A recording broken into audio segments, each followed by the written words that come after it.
Champions trophy ముగిసింది. హోరాహోరీగా సాగిన ఈ మెగా టోర్నీలో అంచనాలకు తగ్గట్టే రాణించిన టీమిండియా టైటిల్ గెలుచుకుంది. భారత జట్టులో పలువురు ఆటగాళ్లు నిలకడగా రాణించి టైటిల్ విజయంలో కీలక పాత్ర పోషించారు. ఇదిలా ఉంటే తాజాగా ICC champions trophy team of the టోర్నమెంట్ను ప్రకటించింది. ఇందులో భారత క్రికెటర్ల హవా కనిపించింది. మొత్తంగా 3 జట్ల ప్లేయర్స్కే ఇందులో చోటు దక్కింది. భారత్ నుంచి 5 ప్లేయర్స్ ఆ 11 మందిలో ఎంపికయ్యారు. ఇండియా, న్యూజిలాండ్, ఆఫ్ఘనిస్తాన్ ప్లేయర్స్ మాత్రమే ఇందులో ఉన్నారు. ఇండియా నుంచి 5, న్యూజిలాండ్ నుండి 4, ఆఫ్ఘాన్ నుంచి 2 ప్లేయర్స్కు చోటు దక్కింది. టోర్నీ మొత్తం నిలకడగా రాణించిన బ్యాటర్లు విరాట్ కోహ్లీ, శ్రేయస్ అయ్యార్, కేఎల్ రాహుల్తో పాటు pace bowler Mohammed Shami, spinner Varun Chakravarthy ఈ జట్టులో ఉన్నారు. మరో ఆల్రౌండర్ అక్షర్ పటేల్ 12వ ప్లేయర్గా ఉన్నాడు. ఫైనల్లో కీలక ఇన్నింగ్స్ ఆడిన భారత్ కెప్టెన్ రోహిత్ శర్మకు మాత్రం చోటు దక్కలేదు. ఇక ఈ జట్టులో 4 న్యూజిలాండ్ ప్లేయర్స్కు చోటు లభించింది.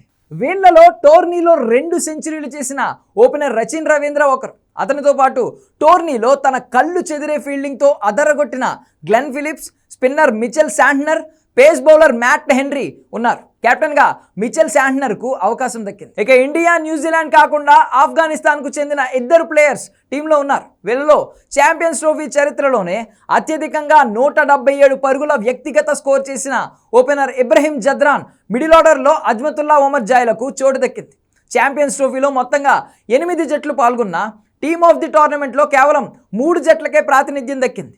Australia, South Africa, England, Pakistan, బంగ్లాదేశ్లకు నిరాశ ఎదురైంది. వీటిలో ఆస్ట్రేలియా, సౌత్ ఆఫ్రికా సెమీఫైనల్లో ఓడిపోగా మిగిలిన 3 టీమ్స్ లీగ్ దశలోనే ఇంటిదారి పట్టాయి. ఆఫ్ఘనిస్తాన్ కూడా లీగ్ స్టేజ్లోనే వెళ్ళిపోయిన ఆ జట్టు నుంచి 2 ఇందులో చోటు దక్కించుకున్నారు. ఇక ఆతిథ్య పాకిస్తాన్ జట్టు నుంచి ఒక్కరు కూడా ఎంపిక కాలేదు.